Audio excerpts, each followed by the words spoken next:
hindi din siya tapat doon sa kanyang sinumpaang tungkulin. Kasi tulad nito, call out ito. Pero from the point of view ng Department of Education, sinabi namin sa kanya in a meeting, recorded meeting, nandiyan yan sa records nila kung nagtatago sila ng records ng meeting ng cabinet.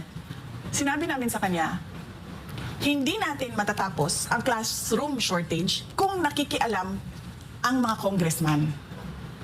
Tapos, binaliwala niya yung comment ng USEC, ng Department of Education, kasi sinabihan ko ng USEC, ipasok mo yan, sabihin mo yan.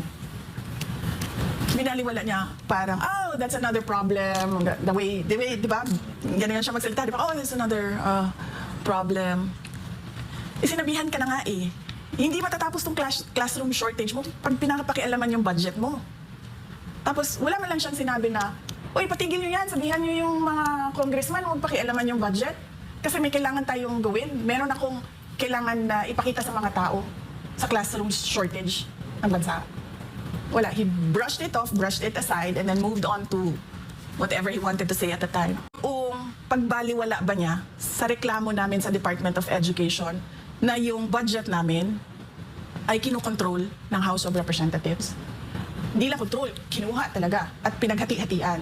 At syempre, sabi ko nga, nung ako ay nag-explain noon, yung sabi ko, nakikita sa papel, hindi ninyo nang kailangan ng ebidensya dahil inattach mismo ng House of Representatives ang listahan ng paghati-hati nila ng budget ng Department of Education. Pag akyat namin sa Senate during the plenary, merong isang senator na nagtanong, sa inyo ba itong listahan? Sabi namin hindi.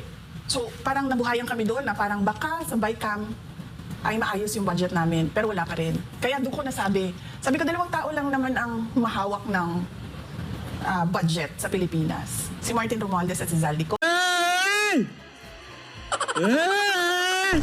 Ogo.